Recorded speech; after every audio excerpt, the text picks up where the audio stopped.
左边那位练的是什么？选用岭南琵琶和野生速效救心丸，向我们江湖中人风。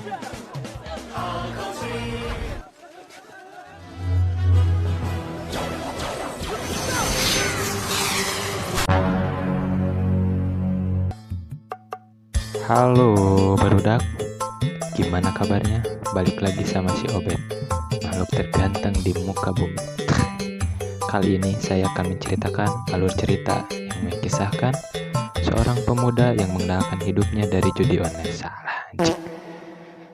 Ulang cuy. Kali ini kita akan menceritakan alur film bergenre komedi yang dirilis pada tahun 2010. Film ini disutradai oleh Kevin Chu. Film ini mengisahkan tentang seorang tukang sol sepatu yang mampu menguasai jurus kungfu terkuat yang tetapi dia sendiri tidak menyadarinya. Hingga suatu hari petualangan menjadarkan dirinya. Tanpa banyak bacot lagi, inilah Just Call Me Nobody.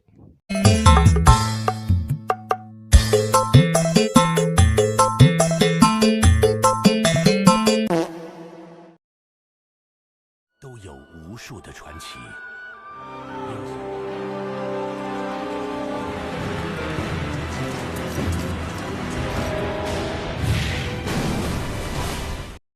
Awal film, kita diperkenalkan dengan keluarga Wu yang harmonis. Mereka baru saja dianugerahi anak lelaki bernama Woody. Namun Pak Wu harus meninggalkan anak dan istrinya karena harus berperang. 5 tahun berselang, Ibu Wu mendapatkan kabar jika suaminya sudah tewas. Namun naasnya, Pak Wu tidak tewas di medan perang, melainkan di medan ranjang. Tentu saja, dia langsung syok. Dia berjanji tidak akan memberitahu Woody sang anak atas perbuatannya. Beberapa tahun kemudian, Woody tumbuh menjadi tukang sol sepatu. Setiap hari, dia mangkal di pasar untuk mencari pelanggan. Sambil menunggu pelanggan, dia selalu membaca komik Funko, kemudian pelanggan pun datang. Pelanggan ini bernama Yulu. Selagi menjahit sepatu Yulu, ada keributan di pasar. Woody pun langsung menyelesaikannya dengan cepat lalu pergi begitu saja.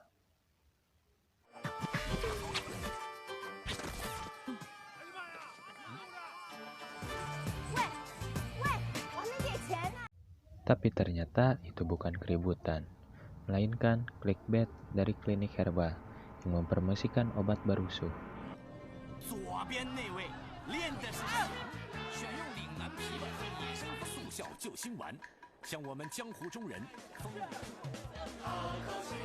Woody pun sangat kecewa karena ia ingin melihat adegan kungfu. Kembalinya dari situ, Woody pun diledek oleh para wanita, tapi dia tidak melakukan apapun karena dia sudah memang terbiasa. Beberapa saat kemudian, Woody pun melihat Yu sedang bertarung dengan penjahat bernama Tian Ban Kuang.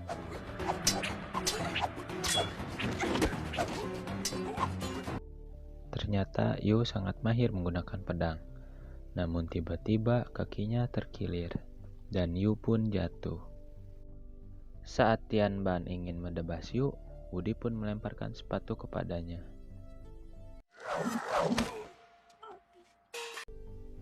Ia pun langsung menuduh Woody.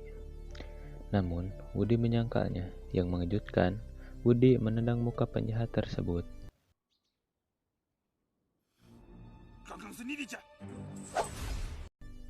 Al lempar Woody, pemuda itu mengambil pedang Yu dan dia mengaku sebagai pewaris pedang terbang. Namun, pedang tersebut malah jatuh di kaki Yu.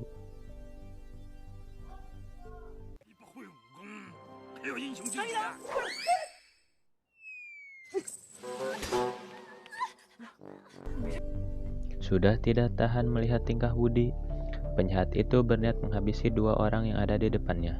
Namun tiba-tiba ada bola misterius yang mendorong Mang Tian. Akhirnya penjahat itu tertusuk pedang. Woody pun panik karena dia memegang pedang tersebut. Ia takut disangka sebagai pembunuh. Namun ternyata Mang Tian adalah buronan dan Woody akan diberi imbalan karena dia telah menangkapnya. Setelah itu, Yu pamit pergi ke Gunung Tai. Nama gunungnya emang Tai, guys. Adegan selanjutnya kita diperkenalkan dengan Raja Wong dan penasihatnya Kasim. Raja telah diberitahu bahwa Yu telah membunuh Mang Tian. Yang sebenarnya penjahat itu dibunuh oleh pembunuh bayaran yang diutus oleh Kasim, yaitu Tenggo. Yango.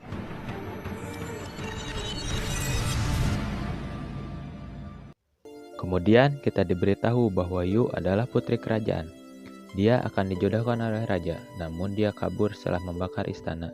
Dan tak lama lagi Yu akan tampil di turnamen kungfu.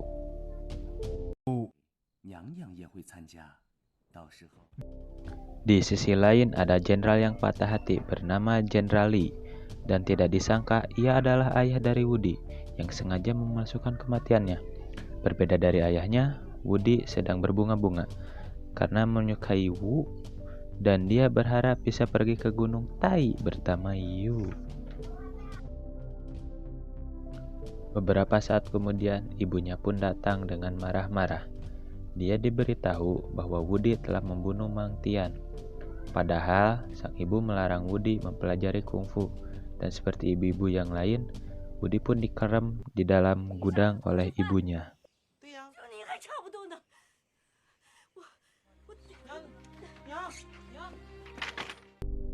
Tapi karena tekadnya kuat, Wudi pun keluar dari rumah. Dia akan berpetualang ke Gunung Tai untuk mengembalikan sepatu Yu.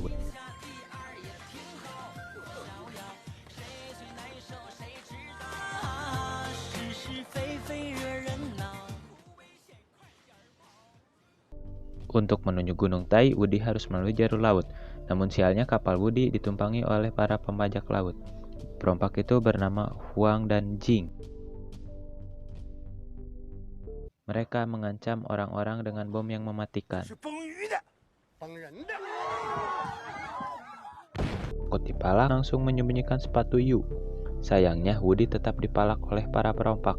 Karena Wudi menolak, para perompak mengajak Wudi duel kungfu karena mereka tahu pemuda leles akan mudah dikalahkan. Namun tak disangka, Wudi bisa menghajar perompak dengan kakinya.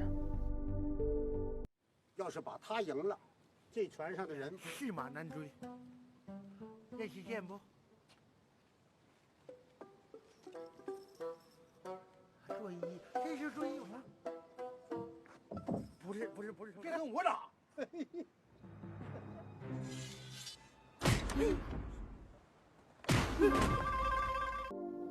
Sontak Huang pun tercengang. Dia mengira Wudi seorang master kungfu. Akhirnya, dia menyuruh kawannya Jing untuk berduel dengan Wudi, dan pertarungan berjalan sangat alot.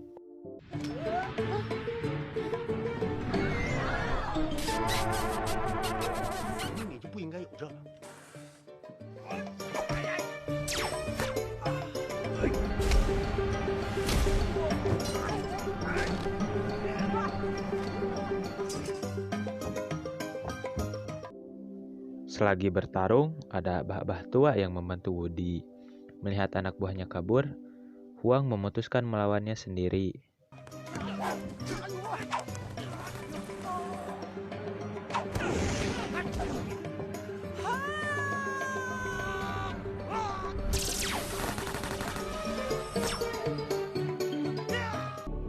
Dan lagi-lagi, si Abah membuat Wudi seperti master kungfu. Dan para perompak memilih pergi dari kapal daripada harus mokat.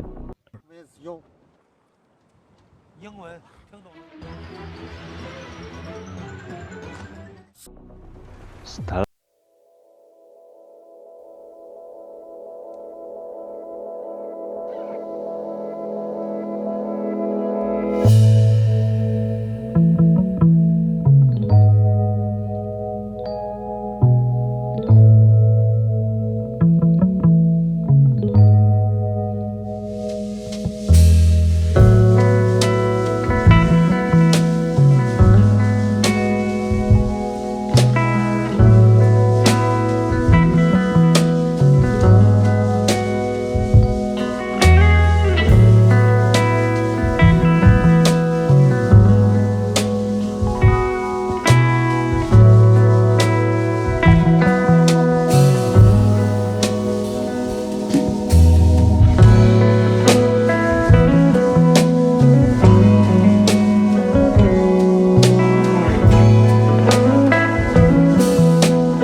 Dengan mengatasnamakan kerajaan, dia mengusir semua pengunjung.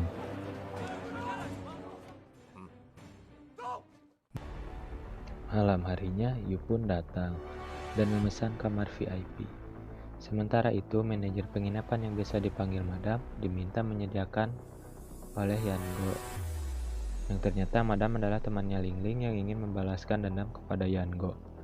Di malam itu, dia meracuni minuman mereka dan mereka pun tewas seketika.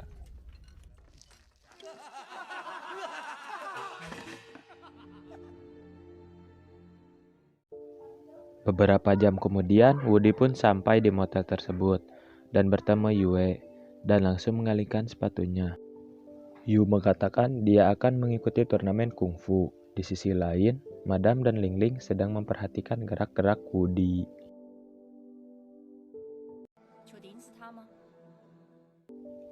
Sambil berbincang, Woody dan Yu memasak makanan karena mereka tidak mau menerima makanan dari orang lain, karena takut makanannya mengandung racun. Tanpa diduga, Madam dan Lingling meracuni mereka lewat udara.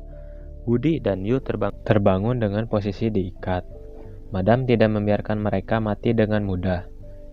Dia ingin menyiksanya dengan ramuan mematikan.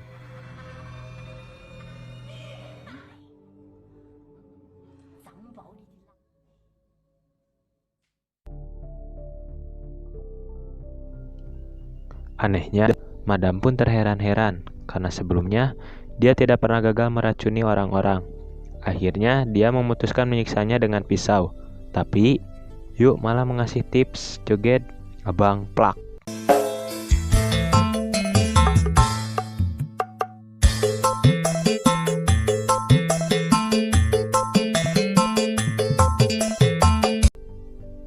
Madam pun sadar ia sedang dipermainkan. Dia ingin menusuk Yu, tapi tiba-tiba dia dibunuh oleh Chen Wu. Setelah itu, dia melepaskan Yu dan Woody. Chen Wu berterima kasih kepada Woody karena berkat bukunya, dia menjadi mahir bermain pedang. Bahkan, dia juga akan mengikuti turnamen. Mendengar itu, Woody pun ingin berlatih dari buku tersebut, tapi Chen Wu tidak ingin mengembalikannya. Di sisi lain, Mang Yango terbangun setelah diracun. Ternyata racun buatan Madam tidak mempan untuk dirinya. Singkat cerita, Yu memutuskan untuk pulang dan tidak jadi mengikuti turnamen. Dia juga memberikan tiketnya kepada Woody agar pemuda itu ikut serta. Gadis itu pergi karena merasa bersalah kepada orang tuanya, dan dia ingin memperbaiki kesalahannya.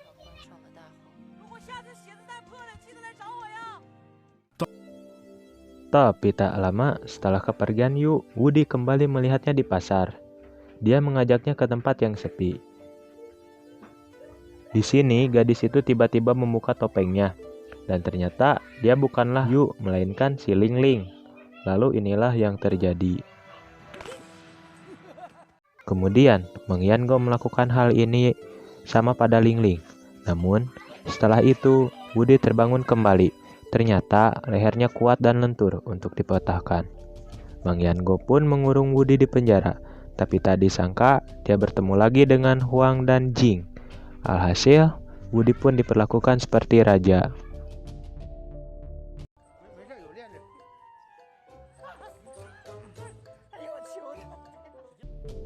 Sementara itu, Yu sedang menunggu di hutan, lalu ada anak panah melesat ke arahnya. Ternyata itu adalah surat dari Mang Yango. Dia ingin Yu kembali ke, dan jika tidak mau, maka Woody akan dihabisi. Di tempat lain, Raja Wong mendapatkan saran dari Kasim untuk datang ke turnamen, dan jika Raja ingin berhasil membuat Yu terpesona, gadis itu pasti mau menikahinya. Setelahnya, Kasim dibuat kesal oleh Jenderal Li.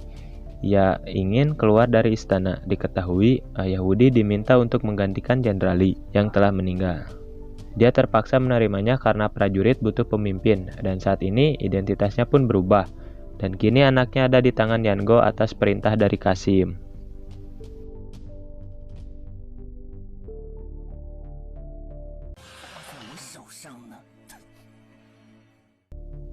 Keesokan harinya, turnamen kungfu resmi dibuka. Yu terlihat sedang bertanding di atas arena.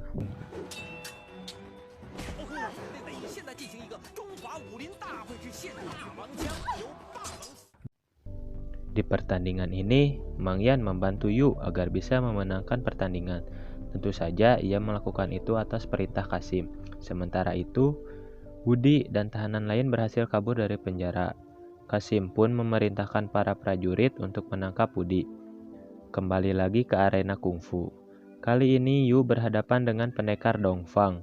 Uniknya, pendekar tersebut menggunakan jarum dan benang sebagai senjatanya.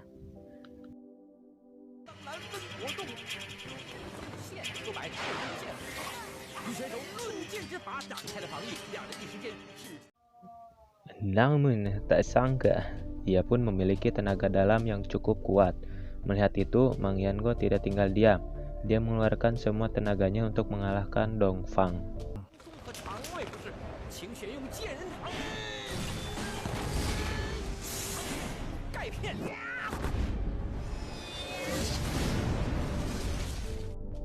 Di sisi lain, Wudi dan perompak hendak pergi berlayar. Tapi tiba-tiba, Huang dan Jing dipanah oleh prajurit kerajaan. Mereka pun pasrah dan menyuruh Wudi untuk kabur. Huang akan meledakkan bom di bawah air sehingga Wudi bisa melarikan diri dengan sangat mudah.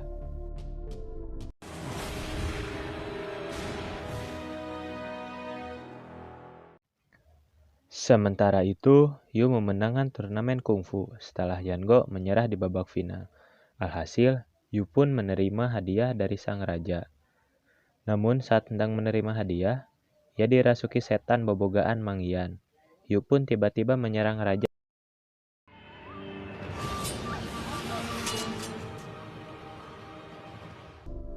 Kemudian, Qasim pun mendekati raja yang hendak memberinya racun. Jenderal Li pun datang untuk menghentikan itu. Namun, Qasim langsung membunuhnya dengan sangat kejam dan saat itu juga dia menghabisi Yu. Wudi pun datang. Di sini dia bermaksud membela Yu, tapi dia justru dipukul hingga terbang dan jatuh di pedesaan.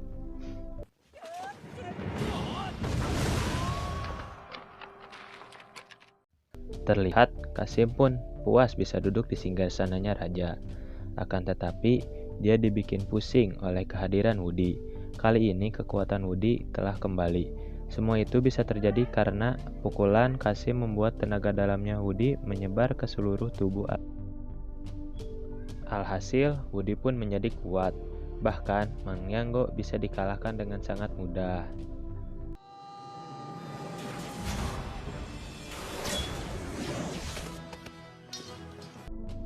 Wudi pun diserang oleh Qasim dan para pasukan kerajaan. Berkat kekuatannya, dia bisa mengalahkan mereka dengan sangat mudah dengan jurus ngelepek.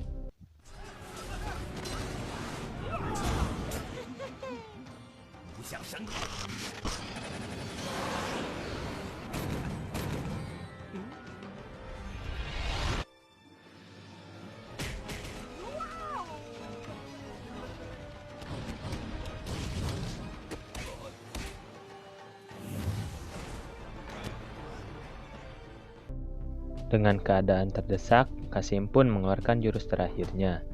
Sementara itu, Wudi mengeluarkan jurus pedang apinya.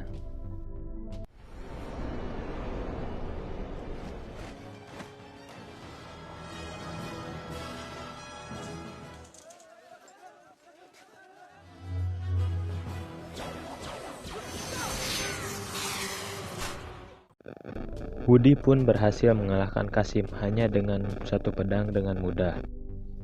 Bahkan, lawannya itu memberi buku kungfu kepada Wudi. Namun Wudi narajis teuing narimana. Karena telah berjasa pun berhak meminta apa saja kepada Raja Wong. Tetapi dia malah meminta agar Raja Wong tidak menikahi Yu. Mendengar itu, Yu langsung berpura-pura ingin menikah. Hal itu dilakukan agar Wudi tidak memikirkan dirinya sendiri. Alhasil, yang menjadi ratu dan Wudi tetap menjadi tukang sol sepatu. Beberapa minggu kemudian, Wudi kembali bertemu dengan Yu. Gadis itu kabur dari istana agar bisa ketemu Wudi.